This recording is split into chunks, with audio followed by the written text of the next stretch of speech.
First, live, local. This is Fox 12 Now. Hello everyone, this is Fox 12 Now. I'm Greg Nibbler. Thank you for joining us today, wherever you're watching from. We do appreciate it. We are live here on the Fox 12 Oregon YouTube channel at KPTV.com and of course on the Fox 12 Oregon apps. All great places to watch these segments afterward as well. Today we're playing my interview with Rob Nelson. Now Rob is the creator of Big League Chew. Yes, Big League Chew, the gum that we're probably all familiar with, especially when you're a kid. You most likely have had some of this before. Well, it was created right in Portland, Oregon, back in the 70s. And Rob was the guy behind that, along with a couple of other very important people. He was also a member of the Portland Mavericks, the baseball team. You may have seen the documentary on Netflix called The Battered Bastards of Baseball. That was the Portland Mavericks. They were owned by Bing Russell, the father of Kurt Russell, and there's legendary stories coming from that. Rob was a part of that team and is creating a Big League Chew. So we're going to be talking about that during this interview. We're also going to be discussing the fact that the Bobblehead Museum Hall of Fame, sorry, it's a mouthful there to get all that out, but the Bobblehead Museum and Hall of Fame has put out a very special Big League Chew bobblehead in honor of the World Series starting. So we're going to discuss that as we go through to you. This interview just starts off. We roll right into it. Here it is, Rob on Fox 12 Now. We came out with 3 characters per flavor now. And I said, okay, you got a roster. We've got, what, 9 flavors, so I had 27 guys. I said, you got to give me one player that means a lot to me. When Tanner, I said, I need 12 photos of your dad, a dozen photos of your dad in uniform and out. And he said, what's up? I said, I got an artist in Boston who's going to make a Swanee pouch. And there he is. Jim And that's Swanson. it right there. The man himself. The fact that the artist got it, that it's got Swanee's name on it and his number 5. And Swanee was probably the most beloved Maverick. And, oh, there it is. That looks right great. there. Yeah. Oh, man, that looks so Yeah, great. we're going to. We just jumped right into this, so I'll explain that coming in. That is so cool. I mean, for anybody who's seen The Battered Bastards of Baseball, of course. Sure. You know, they're aware of Swanee, but you as well, Rob. You know, it's so good to have you in here. I'm just excited to talk to you about everything. So I want to circle back around to that, but I mean, talking about, you know, I want to go back to you coming to Portland and with the Mavericks and what we were just talking about beforehand, where you didn't make the team. Well, it was improbable. I came here. I was teaching school in Cape Town in South Africa and pitching because nobody wanted me after college. I only had 1 good year at Cornell. Nobody gave me a shot. Long story short, I got a teaching job teaching middle school in Cape Town at the Herzliya School, and I got to pitch every weekend and was having a ball. And I had a couple of great seasons. My dad had sent me clippings during my 2nd year there, and he circled it and he said, anybody can try out for the Portland Mavericks. It's an independent team. Because at the time I was 25 years old, and who's 25 and wants to play single-A ball with an Ivy League degree? Right. And, well, I did. So I came here and I didn't make the team. I pitched, the tryouts were like 300 guys, all jammed into Civic Stadium. And I pitched really well my first outing, 3 innings. The Oregon Journal the next day said, looks like the kid from Cape Town is going to make the team. And then the next time out, I got hit like a piñata, and I knew I wasn't going to make the team. And I went to Bing Russell the next day, and I said, look, I know I pitched myself off the roster, but can I throw batting practice for $10 a day? I'm going to stay here because guys get hurt, and I'd like to give it another shot. And his answer was great. He said, can you sell tickets on the phone? I said, yeah, I can do that too. Yeah. So I did both those things, and then I had an idea. And selling tickets on the phone, I mean, I was loyal to the team, but it was soul-crushing. And I had this idea from my college days, and I went to Bing and I said, suppose I start a baseball day camp. We call it Little Mavericks Baseball School, and the guys who don't play much can work for me at a local park.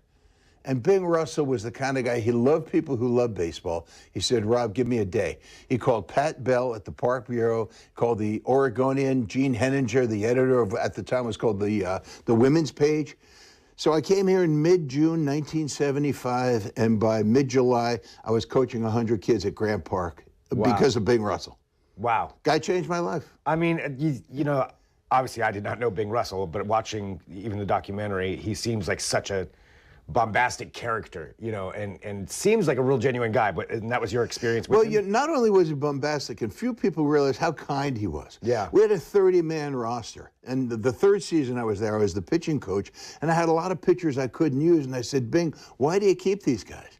He said, I want a guy to go on a road trip and hang out in a bar and meet some people and say, yeah, I'm with the ball club. He said, I would just want them to have that experience. That's so of cool. being on the bus. And what owner would do that? It was just amazing how kind he was. And his son, Kurt, you know, you meet somebody famous like that, and you hope that he's as cool a guy as you think he's going to be, and he was better.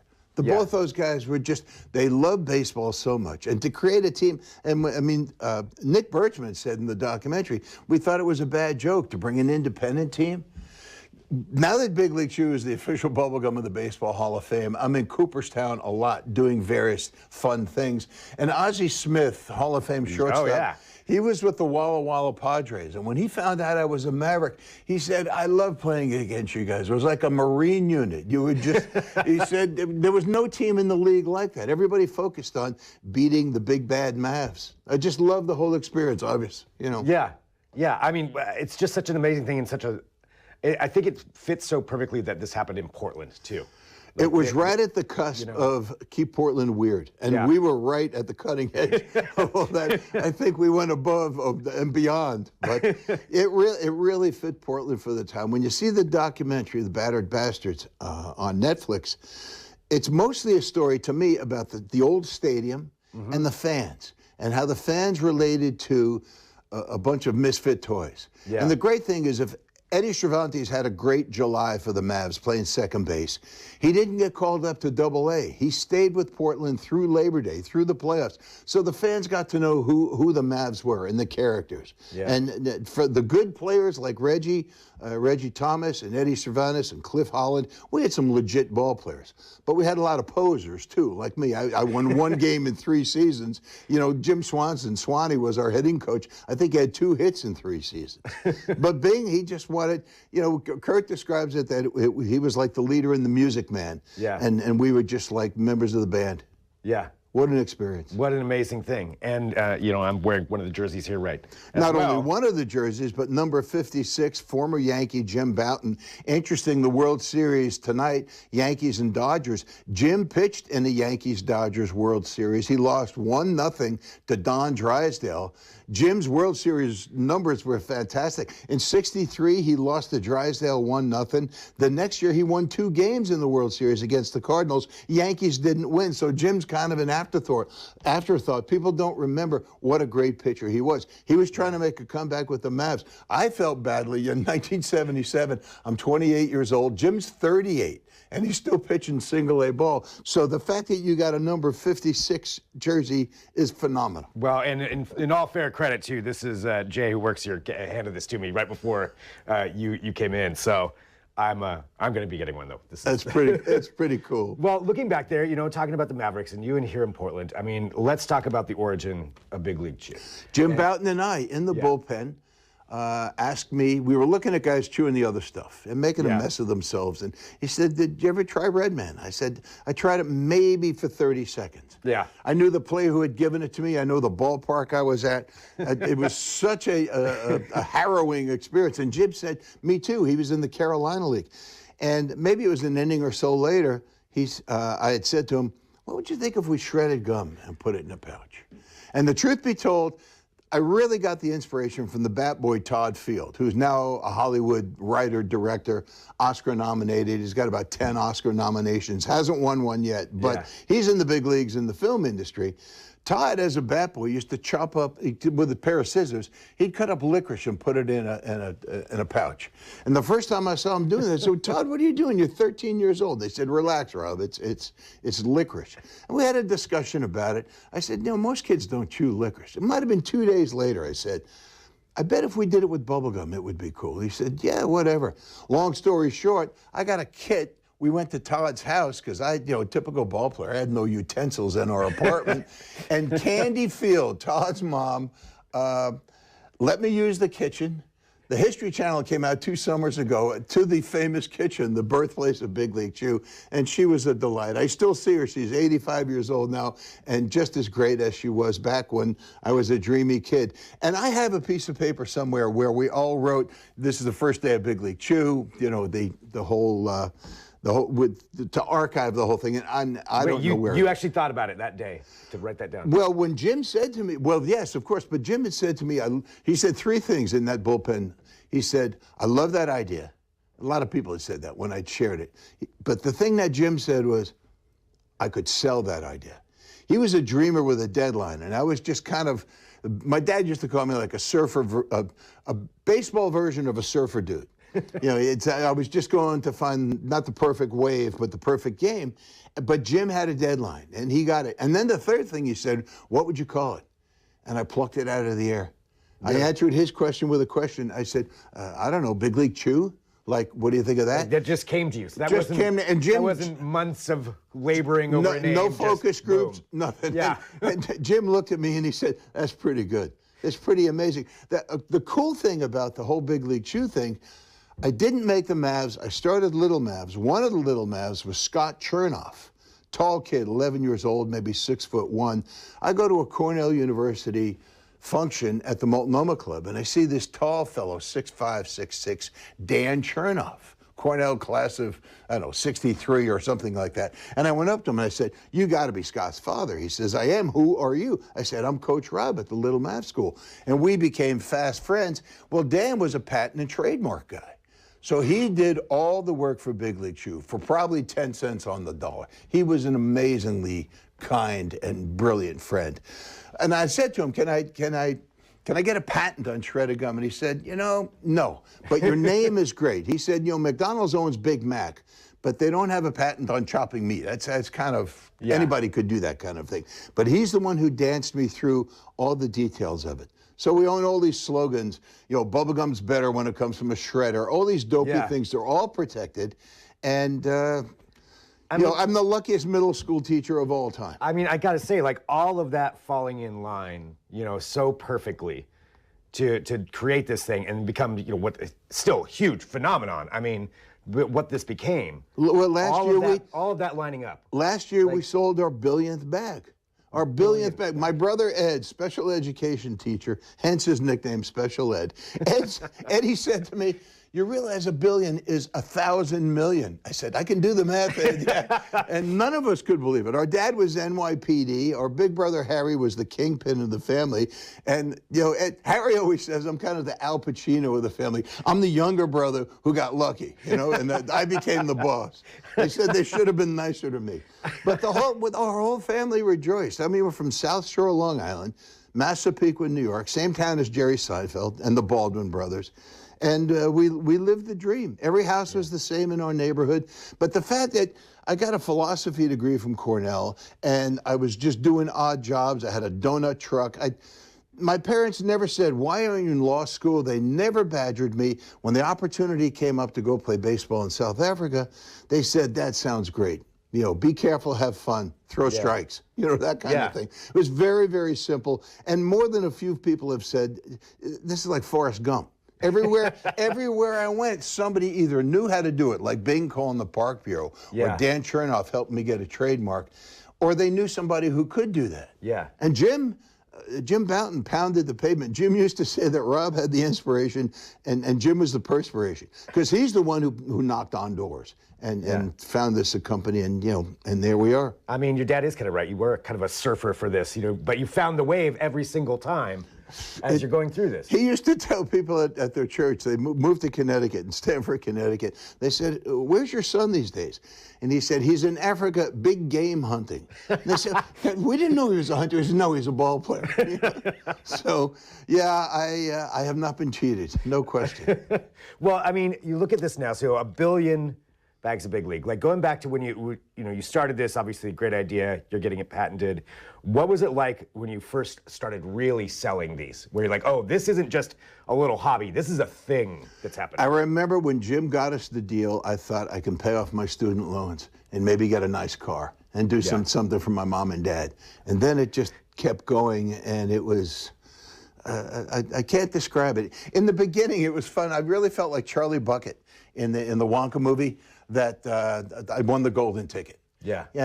But my parents, my mom and my dad said, you know, Rob, you kind of set the table. You took some risks, and I was at the right place at the right time to meet guys like Bing Russell and Jim Bouton and Todd Field and just Dan Chernoff, you know, everybody who helped me along the way.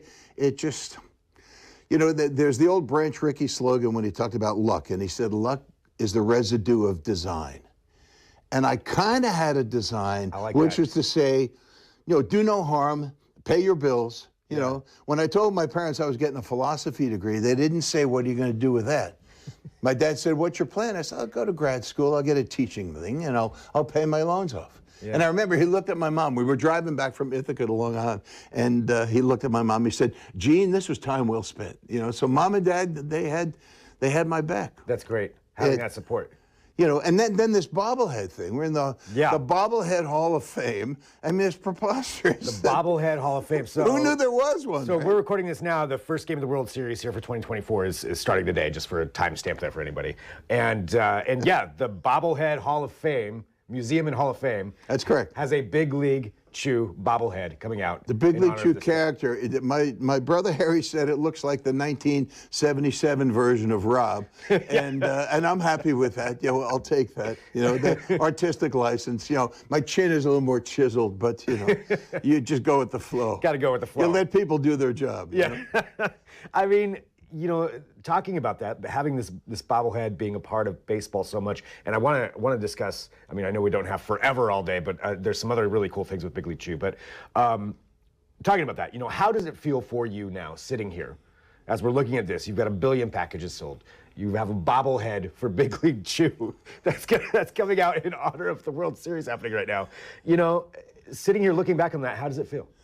It's dreamlike. Yeah. I remember with the first year or two, the first year they sold $18 million worth of Big League Chew.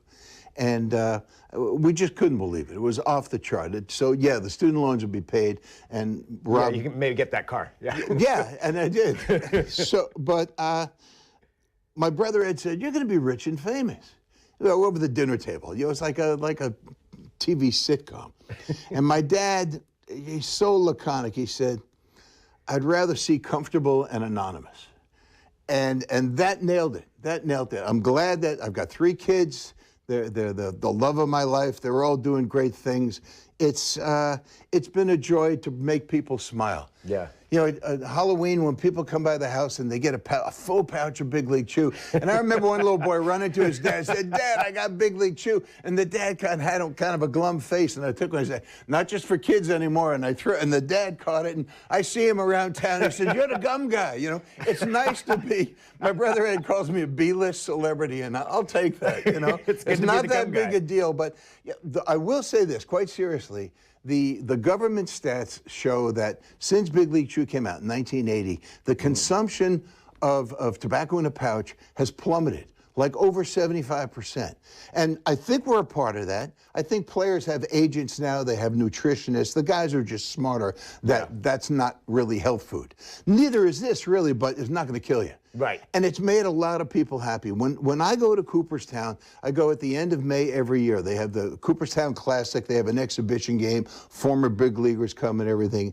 And it's a delight to be able to give out T-shirts and gum and talk baseball with people. Yeah. And nobody seems to mind. And even the major league players that I meet, nobody seems to mind that I won 1 game in 3 years as a minor leaguer. I think the thing that comes through is that this is a guy who really loved baseball. Yeah. When I did the interview with Jeff Idelson, the then president of the Baseball Hall of Fame, talking about why Big League Chew should be there, and I said, you know, the original character, he wears number 16 because Whitey Ford was my favorite player. I wanted to be the next Whitey Ford, left-hander. I always wear number 16. And Jeff Idelson looked at me and he said, so what you're saying is you were a game guy before a gum guy. I said, well, yeah, in a nutshell. Yeah. Exactly right. And the fact that the whole idea, I never thought I'd make any money on it. You know, the fact that it's, you know, paid a lot of bills for a very long time is just a wonderful bonus. But the joy that that the gum brings. I can't go anywhere, whether it's a bartender or somebody who's pumping gas, and they find out I'm the gum guy. Everybody's got a big league chew story. Yeah. They might have gotten hit in the head and cost the team the game, or hit a home run. It doesn't matter. They remember taking their bike, going down to the local candy store, and picking up, sour apple or something like that. It makes me smile to know that it makes other people smile. I mean, I can tell you for myself and every kid I grew up with, we all had Big League Chew. We all had our favorite flavors. I was a sour apple guy, although I do like the grape too. But yeah, I mean, that's exactly it. Like, I just remember how much fun it was having that pouch and how different it was from anything else. And you could take a little, you could take a lot, you could share it with your friends. Of course, yeah, open it up, like, yeah, okay, yeah. Go would you ahead, guys want to, and that was a sign of trust. Yeah. If you said, would you like some Big League Chew, you're not going to give it to the guy who's going to take 2/3 of it. No. Because there's a matter of respect there that I always like. I always chew in the when I'm competing against 5th graders for bubble gum blowing. I always go with ground ball grape. It's a little more leathery. I get better bubbles with that. But I have to tell you, I don't know if I could show this, but this pouch, where do I look? Yeah, right over here. Okay. I think. It'll zoom in. Anyway, this pouch, I'm looking right there. It looks like they got it. That's Jim Swanson, our left-handed catcher with the Portland Mavericks. Swanee died about 4 years ago. His son is at the World Series tonight. He's the catching coach for the New York Yankees. If you look closely on his helmet, it says Swanee. He's the only character on a pouch of Big League Chew that is a real person. And I love him like a brother, and I miss him every day. But Swanee, such a good guy. And the fact that the only Mav on a pouch of Big League Chew is a left-handed catcher, I think wherever Bing Russell is, he would say, good job, Rob. Well, Rob, I mean, it's just amazing, what you've created with this. Thank you. And the joy that you brought, to everybody. It's still fun. It's still fun. It's just fun. I mean, that's what it comes down to. Yeah, here's to 2 billion. We'll see. Yeah, another billion of it. Well, thank you so much for having some time to come in. This is really, I really appreciate this is really cool. I just love, hearing this story and everything that you've done. And yeah, man, you're a part of my entire life. Scum is yours. Just feed your staff. All right. Thanks so much. Thanks so much. Huge thank you to Rob for coming in there and talking. Thanks to our own Nick Krupke also for helping to hook that up. A really fascinating story and really cool that, right here from Oregon. Big League Chew. And the World Series is tonight on Fox 12 as well. So if you're watching live, you can watch that a little bit later on. And thanks everybody for joining us here on Fox 12 Now. We always have a lot of different segments that we do here during the day. So it's every weekday starting at 1 p.m., going through 4 p.m. at least. And we cover a wide range of topics. So you can check all those out on the Fox 12 Oregon YouTube channel at kptv.com and, of course, on the Fox 12 Oregon apps. All right, thanks so much. I'll talk to you soon. I'm Greg Nibbler. This is Fox 12 Now.